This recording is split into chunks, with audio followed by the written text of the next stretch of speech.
Hello అండి. ఈరోజు recipe పొటేల్ liver. కోడి లివర్ ఉంటుంది కదండి, అలాగే పొటేల్ లివర్ ఉంటుంది. దాంతో కర్రీ అండి. దోశ, చపాతి, రైస్, ఇడ్లీ, పూరి దేంట్లోకైనా చాలా బాగుంటుంది. ఈ వీడియో మీకు నచ్చినట్లయితే ప్లీజ్ లైక్ చేయండి, సబ్స్క్రైబ్ చేసుకోండి, షేర్ చేయండి, కామెంట్ చేయండి. ఎలా ఉందో మీరు తప్పకుండా ట్రై చేసి ఎలా ఉందో నాకు చెప్పాలి. చాలా టేస్టీగా ఉంటుందండి. చాలామందికి తెలియకపోవచ్చు. నాకు పెళ్ళికి ముందు వరకు కూడా తెలియదు, ఇప్పుడు తెలిసింది. ఇప్పుడు ఎలా చేసుకుందో చూద్దాము. ఫస్ట్ అయితే నేను తెప్పించేసానండి, మా ఆయన తీసుకొచ్చారు. చూడండి ఎలా ఉందో చూపిస్తున్నాను నేను మీకు. ఆ పొడుగ్గా ఉండేది ఇక్కడ మనకు గొంతు దగ్గర ఉంటుంది కదండి, లంగ్స్ దాకా, అదండి పైపు.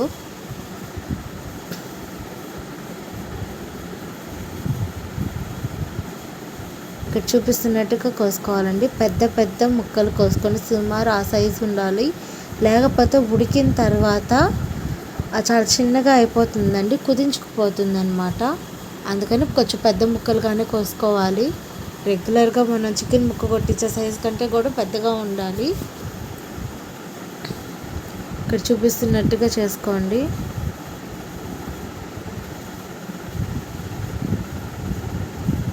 కత్తి పెడితే కోసుకునేటప్పుడు జాగ్రత్త అండి.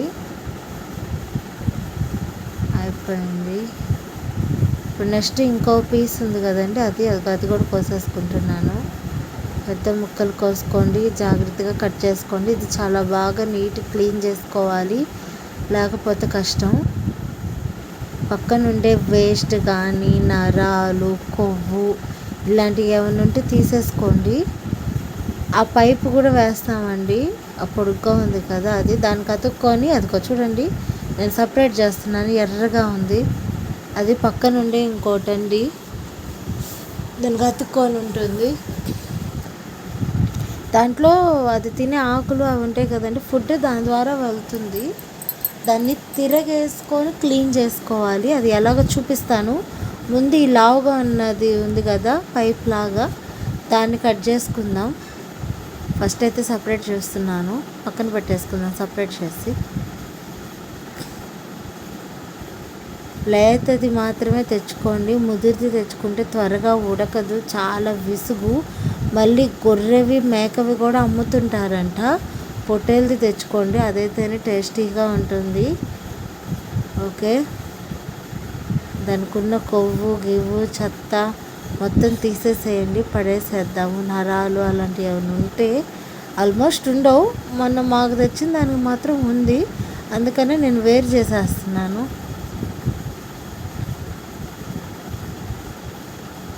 అదిగా చూడండి వేస్ట్ అదంతా.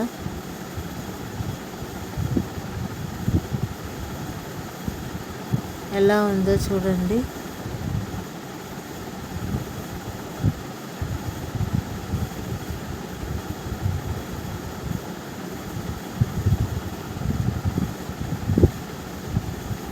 మనకి చూస్తే అర్థమవుతుంది. పైప్ ముక్కలు చేసుకుంటున్నానండి. లోపల సైడ్ కూడా బాగా క్లీన్ చేసుకోవాలి. పొడుగ్గా ఉన్నది క్లీన్ చేయడం కొంచెం కష్టం. సో మామూలుగా అంతంత ఇంచు సైజులో ముక్కలు కట్ చేసేసుకొని అలా రౌండ్గానే, అట్లాగే ఫింగర్ లోపల పెట్టేసి పైప్ ఎలా క్లీన్ చేస్తామో లోపల వేలు పెట్టి అట్లా క్లీన్ చేసుకోవచ్చు వాటర్లో పెట్టేసి. చూడండి అట్లా కోసుకోవాలి, జాగ్రత్త ఉంటుందండి, జాగ్రత్తగా కోసుకోండి గట్టిగా పట్టుకొని. ఇక్కడ చూడండి అది పక్కన ఇంకో పేగు ఎర్రగా ఉందన్నాను కదా, అది తిరగేస్తున్నాను. దాని లోపల గ్రీన్ కలర్లో ఉంటుందండి. ఒక్కొక్కసారి ఆకులు పిప్పి కూడా ఉంటుంటుంది, అది ఫుడ్ తినే ఫుడ్ దానిలోంచి వెళ్తుంది. ఇందులో పెద్దగా లేదు, సరిగ్గా కనబడట్లేదు, చాలా లైట్గా అతుక్కొని ఉంది.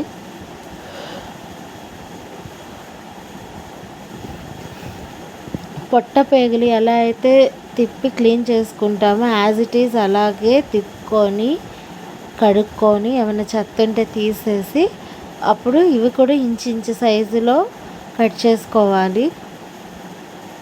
చీపురు పుల్ల పెట్టి తిప్పుకుంటారండి.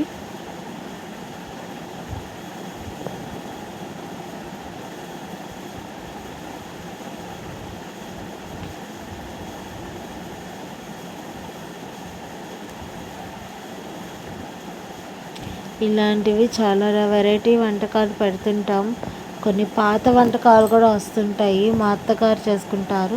పాతవంటే పాతవని ఏం కాదు, మన లోకల్వి చాలా మర్చిపోయి ఉంటామండి. ఇవి మామిడికాయ వేసిన కూరలు, ఎండు చేపలు వేసుకున్న కూరలు ఒక అయిపోయింది. బాగా 3 సార్లు క్లీన్ చేసుకున్నానండి. తర్వాత టమోటా, ఎర్రగడ్డ, కాస్త ఉప్పు, కారం, పసుపు. మరీ హెవీ ఎక్కువగా వేసేసుకోవద్దండి, ఉప్పు ఎక్కువైందంటే మనం ఏం చేయలేము. సో నార్మల్గా మీడియంగా వేసుకోండి, తక్కువ వేసినా ఇబ్బంది లేదు, తర్వాత అడ్జస్ట్ చేసుకోవచ్చు.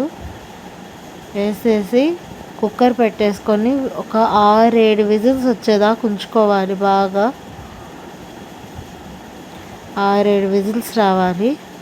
తర్వాత దీనికి మసాలా రెడీ చేసుకుందాం. ధనియాలు, పచ్చి కొబ్బరి, అల్లం, ధనియాలు, పచ్చి కొబ్బరి, అల్లం, వెల్లుల్లి, దాల్చిన చెక్క, లవంగం ముక్క ఇవన్నీ కలిపి పేస్ట్ వేసుకొని వాటర్ వేసుకొని ఎంత మెత్తగా వీలైతే అంత బాగా గ్రైండ్ చేసుకోండి మిక్సీలో. ఇప్పుడు దీన్ని వేయించుకుందాం. ఒక బాండలు పెట్టుకొని దాంట్లో ఆయిల్ వేసి ఒక ఇంచు దాల్చిన చెక్క, 2-3 లవంగం మొగ్గలు, కాస్త ఆవాలు వేయాలి. వేసి దాంట్లో ఒక కరివేపాకు, కొంచెం ఉల్లిపాయలు, ఇందాక వేసిన ఉల్లిగడ్డల్లో కొంచెం తాలింపుకి తీసి పక్కన పెట్టుకుంటామండి. కొంచెం ఉల్లిపాయలు తాలింపుకి వేయాలి. వేసి బాగా కలుపుకోండి.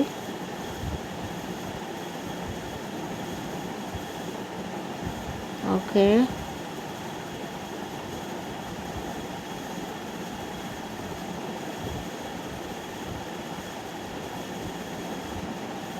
ఆవాలు, కరివేపాకు చిటపటా చిటపటా అంటుంది. ఉల్లిపాయలు వేసేసాం, వేగిపోయినాయి. ఇప్పుడు టమాటా కూడా వేసేసాను.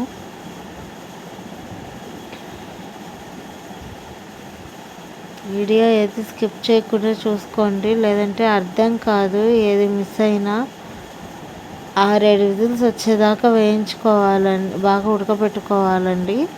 ఒకవేళ ముక్క పట్టుకొని చూడండి, తర్వాత చల్లగా అయ్యాక ఉడకలేదు అని అనిపిస్తే మాత్రం రబ్బర్ సాగినట్టు సాగిద్దండి ఉడకపోతే. లేదంటే కొంచెం ఇట్లా మనం గోరుతో ఇలా అనగానే కట్ అయిపోతుంది. ఓకే, ఇంకొక 2-3 విజిల్స్ పెట్టుకోండి, అప్పుడు ఉడికిపోతుంది. ఓకే, మసాలా వేగిపోయింది. ఇప్పుడు ఈ మసాలాని ఉడికిన కూరలో వేసి ఇంకొంచెం వాటర్ వేసుకొని బాగా ఉడకబెట్టుకోవాలండి. చూడండి, ఉడికిన కూర అది. మసాలా వేసేస్తున్నాం. ఇప్పుడు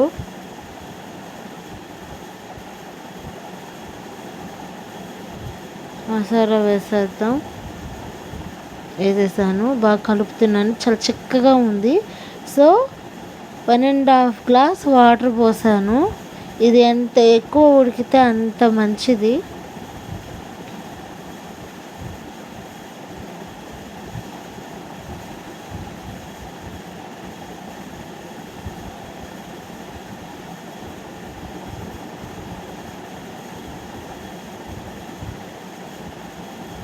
ఈ స్టేజ్లోనే కొంచెం కొత్త అన్న తర్వాత కొంచెం ఉడుకు స్టార్ట్ అయ్యాక ఉప్పు, కారం చూసుకోవాలండి. మసాలా అన్నీ ఓకే, పర్లేదు, టేస్టీగానే ఉంది. ఇవి కొంచెం ఘాటుగానే ఉంటే మంచిది.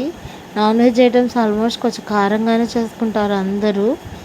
ఇప్పటి రోజుల్లో అందరూ ఆయిల్ తక్కువ అనుకుంటుంటారు, కానీ కొన్ని ఐటమ్స్ కారం పడితేనే బాగుంటుంది. చూడండి బాగా ఎట్లా ఉడుకుతుందో అట్లా ఉడకాల బాగా. ఫస్ట్ హై ఫ్లేమ్ మీద పెట్టండి, తర్వాత మీడియం ఫ్లేమ్ మీద పెట్టేయండి, మూత పెట్టేసి ఉడకబెట్టుకోండి. చాలా బాగుంటుంది. దోశ, చపాతీ, పూరి, రైస్ దేంట్లోకైనా బాగుంటుంది. పుల్కాల్లో కూడా.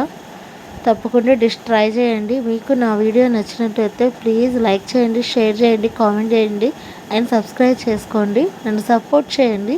ఇలాంటి మంచి వీడియోలు ఇంకా చాలా వస్తాయి. బాయ్.